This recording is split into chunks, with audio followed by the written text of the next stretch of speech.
Hello everyone. Today let's start with designing a D flip-flop. A flip-flop is a memory storage element of 1 bit.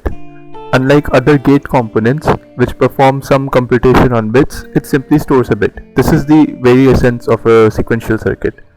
In fact, every time we declare a reg data type in Verilog, it instantiates a flip-flop.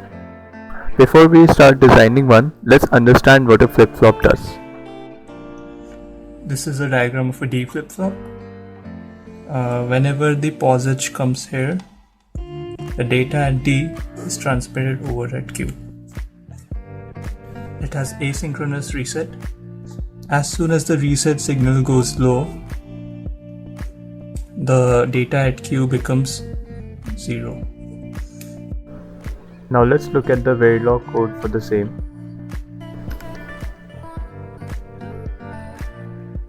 I'm gonna call it D flip-flop behavior because I'm gonna be using behavioral modeling for it.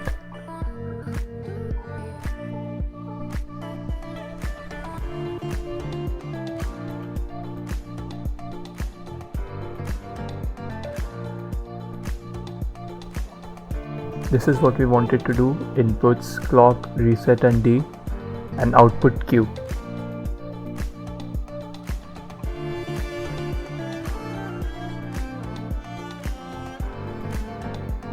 First, always code the reset condition.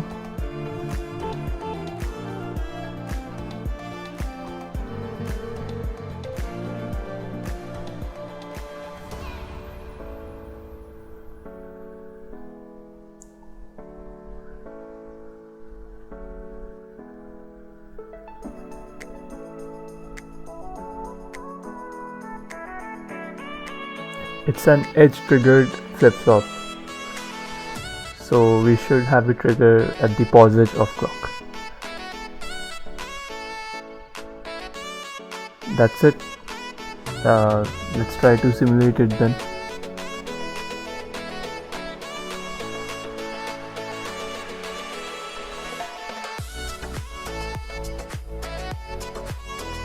Iron.bat D flip-flop. Looks like there are some compilation errors. Q is not declared as a reg.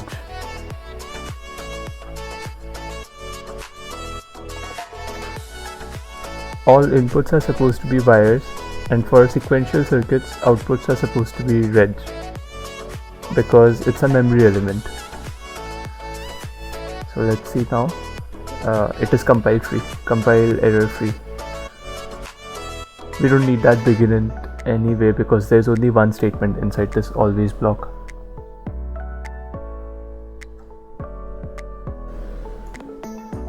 Now it's time to code the TB test bench.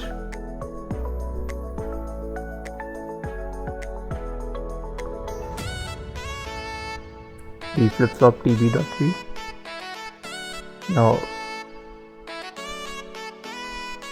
Now first thing to do is to declare include the DUT file.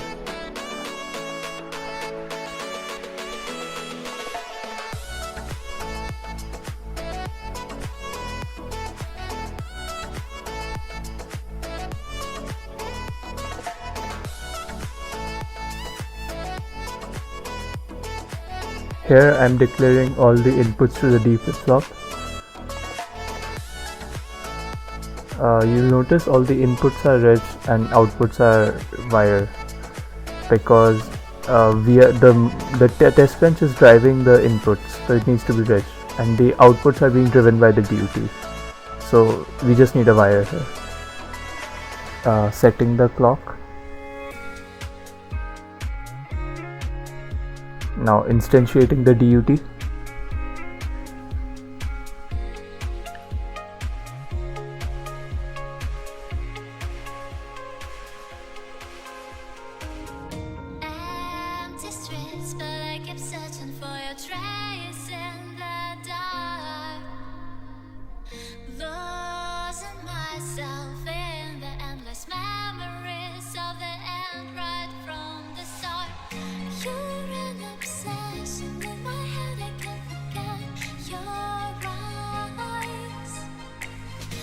Let me create the dump file here.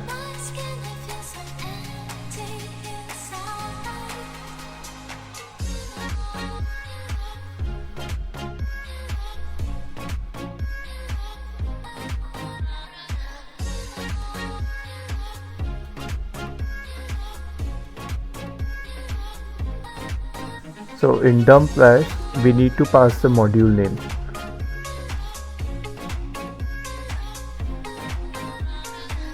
And the first argument, it denotes the depth of the hierarchy we want to dump. So 0 means all hierarchies. So whatever modules we instantiate here will be shown in the waveform file.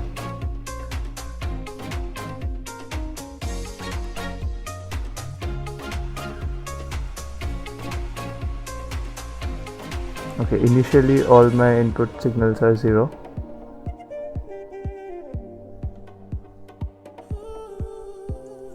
Now let me apply some stimulus to these inputs, D and reset.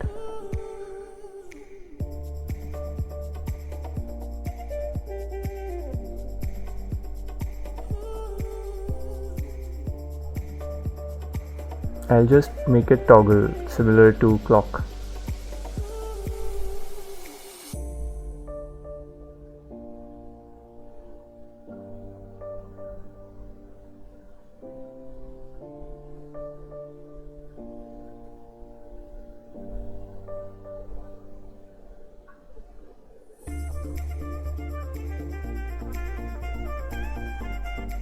I'll make it toggle every 63 nanoseconds and however many that is for reset.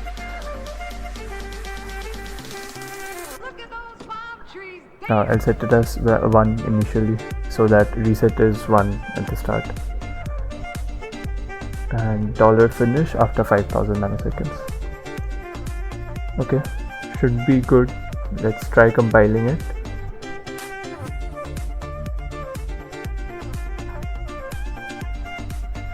Okay, I got syntax error at 32. Semicolon, fixed. It's working. Now let's look at the waveform file.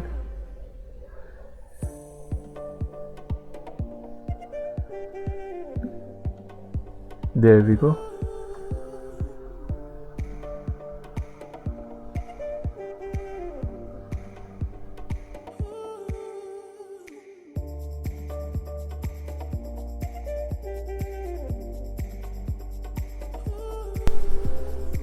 So at every pause edge, Q becomes T.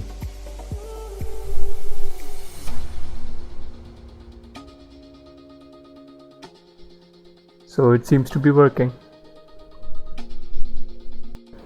Now let's look at the circuit. This is the diagram of a D flip-flop. So this part is called the latch, and this is responsible for storing a single bit of data. And here, this is just the mechanism to store some data into this latch. And Q and Q bar are the outputs of our flip-flop. Time to code it in Verilog.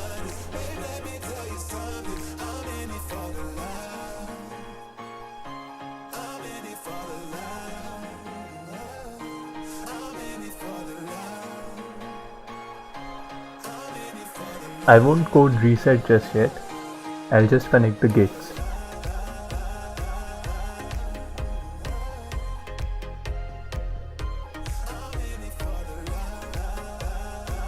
The format is output followed by the 2 inputs.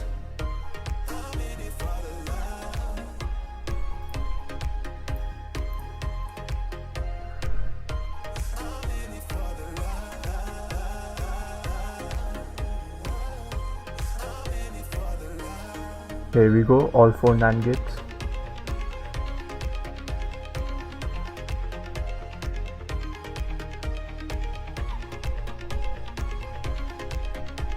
I use a different file.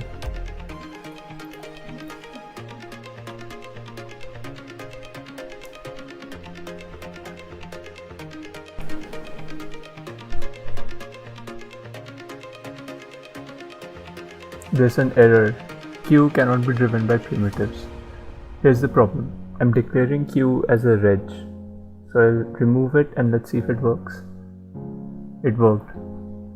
So even though I haven't declared it as a reg here, it will behave as a edge because of this NAND gate configuration.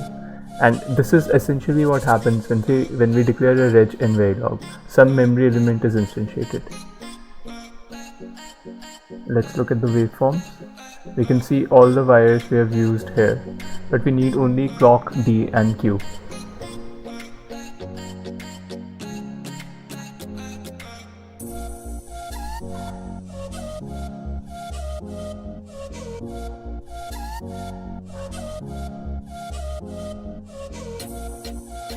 Okay, why is Q toggling here at this point? It looks like it is toggling at both the posits of clock and the posits of D. And this is not surprising actually. This is not an edge triggered flip-flop. There is no hardware here which can detect an edge like this at pause edge clock construct. So it is essentially level triggered. Let's try and design a flip-flop which is edge triggered, which we can actually use.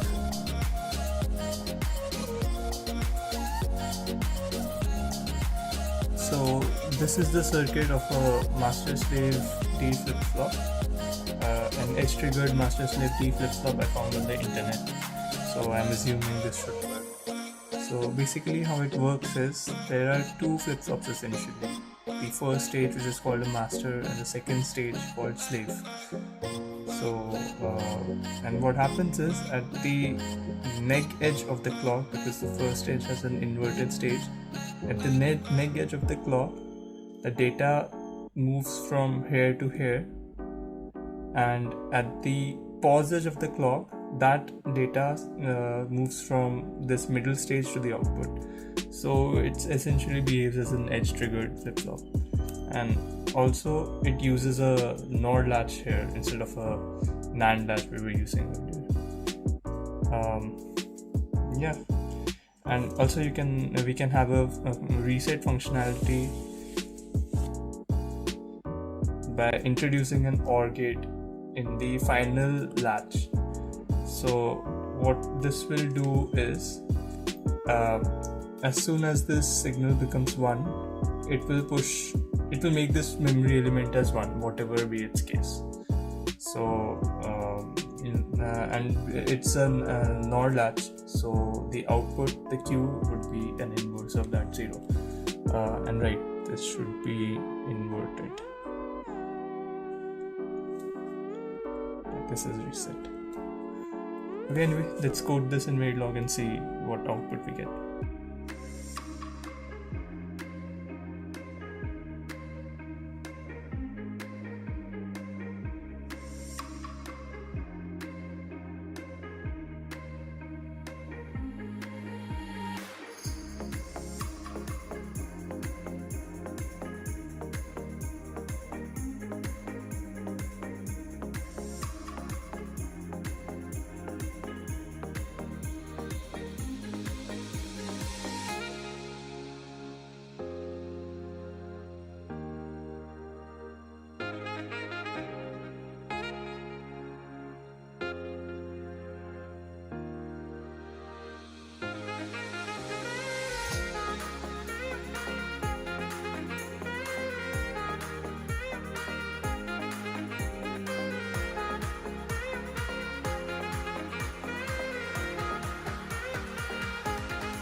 And just like that, it's ready.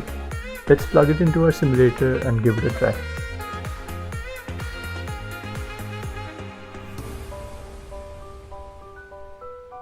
All the wires are here, but I'm only interested in clock T and Q. Okay, something is obviously off.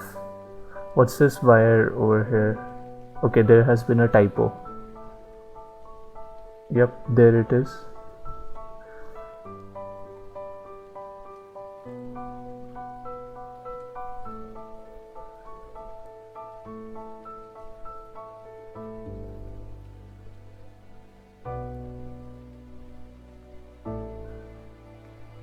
Okay, this seems much better. First, we need to make sure Q transitions only at the positive clock, which seems to be the case now. Then if it is reset, Q should be 0.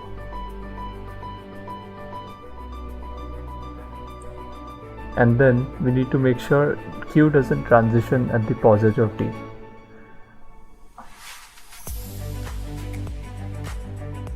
So at this point we see that we see a positive T while clock is 1.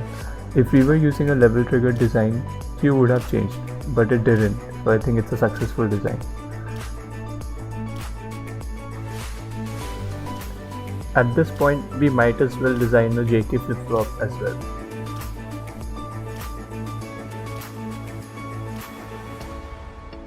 So what a JK flip-flop does is you can set it and reset it using these J and K inputs. If these are 0 and 0, it will hold its state. If you set K, it will become 1. If you set J, it will become 0. And if you set both of them, it will just toggle. So yeah, and this is how you can make one from a D flip-flop. So we already created a D flip-flop, and we can just add these additional gates and create a JK flip-flop too. Who knows, we might need one in the future.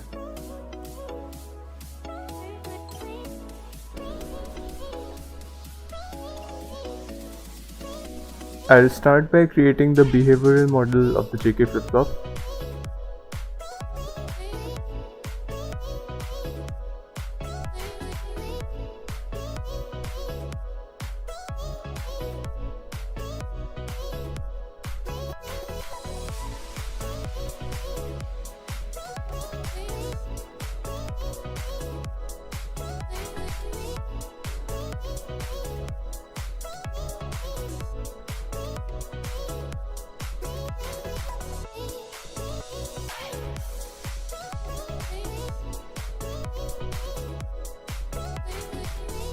Reset condition.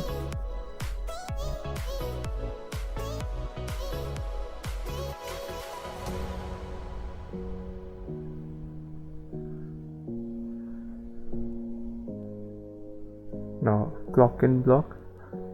Here we can use a case statement to essentially code in the truth table of the JK flip-flop.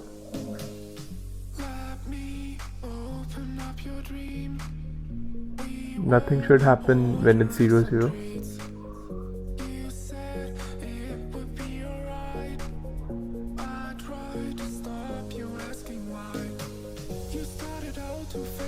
At 0, 1, output should be reset. At 1, 0, output should be set. And at 1, 1, it should just keep toggling. Now I won't bother creating a separate test bench for the JK flip-flop, I'll just use the one from D flip-flop.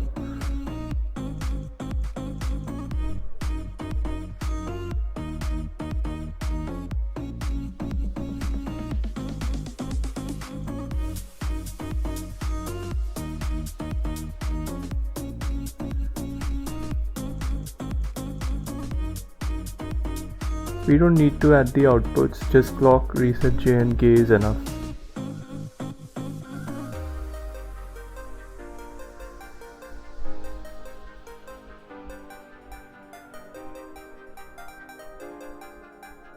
Okay, looks good. Let's give a more traditional stimulus to it.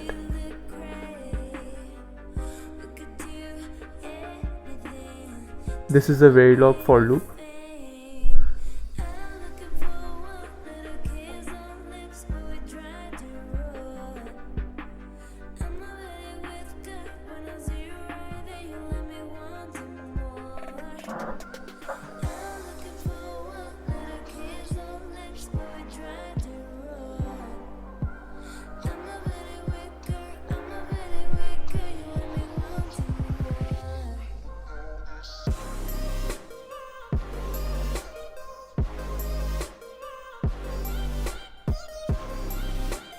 Okay, let's see what happens now.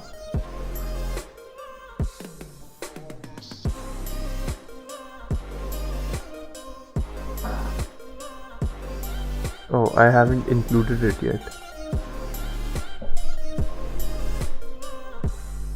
Okay, this is becoming a bit cumbersome, switching between structural and behavioral models. So let me do this. I'll create a separate file. Here I'll add a switch behavior, BHVR.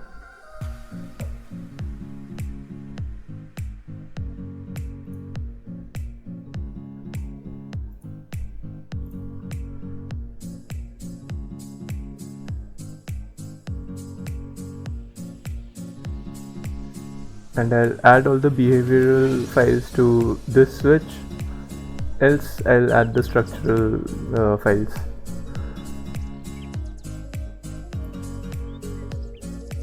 And I'll include this file in all my test benches. So this is like a header file. I guess we can name it VH, but it really doesn't matter. It will work either way. We got an error. I think I know what the problem is. Again, Q should be declared as a reg and Q bar here should be a wire because we are essentially assigning it as a knot of Q.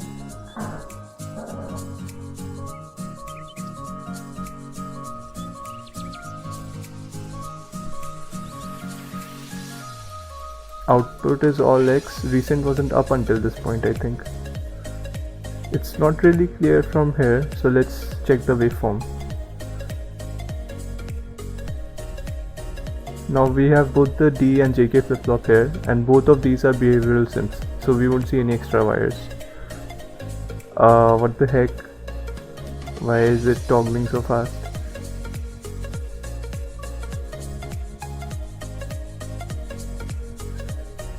Okay, clock period is 1000 nanoseconds and JK flips every 7 nanoseconds. So I think it's fine. I'll adjust the clock period everywhere and also shave off a digit from each of all these delay values.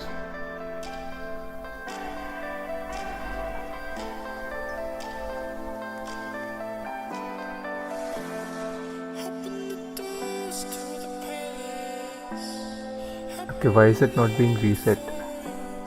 I thought I added reset functionality.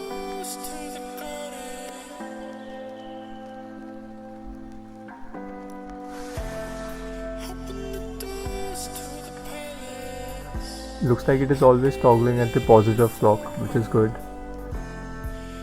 1-0 it is set. It's 0-1 there.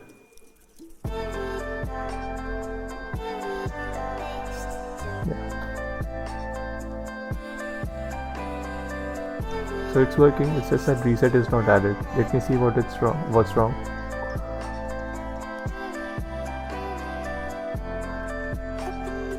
Did I pass reset in the test bench? I think I did. Yeah, I did.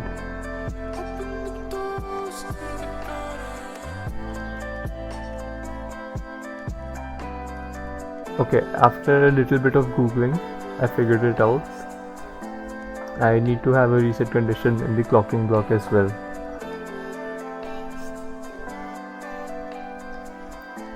Because otherwise it gets overwritten here. And we should make the same change to the D flip-flop.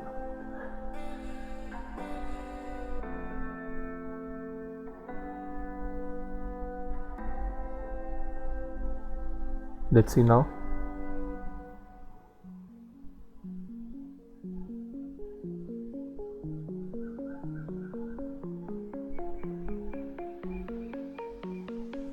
Okay, nice, it got reset. What about the D flip-flop? It's getting reset now as well, so I think that fixed it. Now let's move on to how we can code it in structural.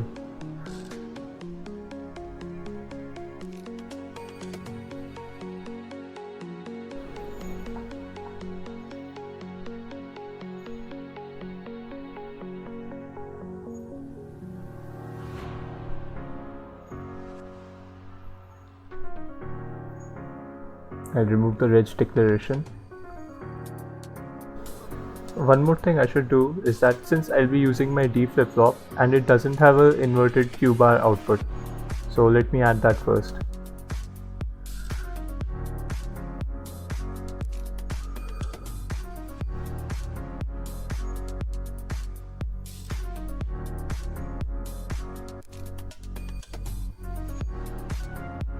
this should be fine. I'll remove all the behavioral stuff and start adding the gates.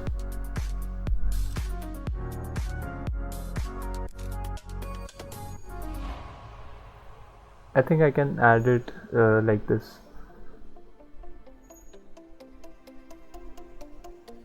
It should do the same thing as the other declaration.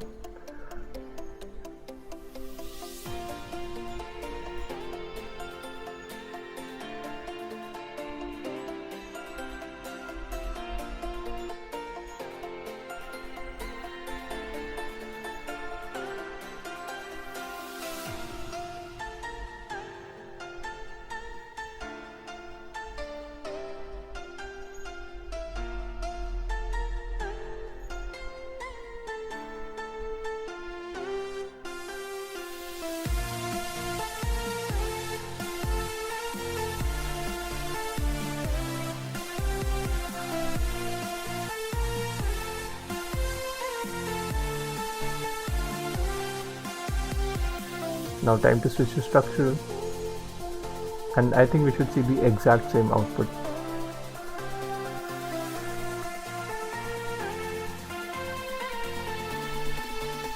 We know it's structural because we all see all these wires, but we're only interested in these ones: clock, AK, Q, Q bar, reset. I think we do see the same output. It's triggering at pauses. One thing that we didn't do is we didn't reset Q bar. We only reset Q. If we go back to the D flip-flop circuit, I'm sure we can add a gate to reset Q bar as well.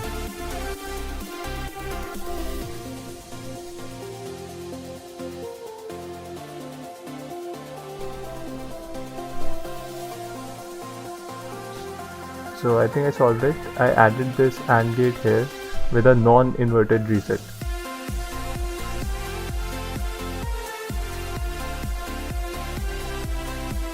If the reset becomes 0, it forces a 0 to the SR latch and the output becomes 1. So I don't know, but it seems to work. Let's see.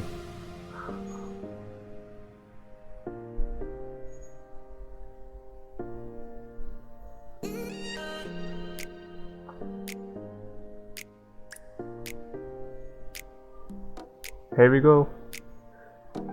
Q bar is 1, Q is 0.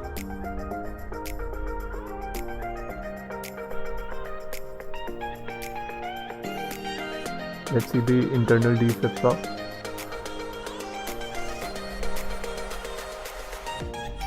Its Q bar is being reset as well.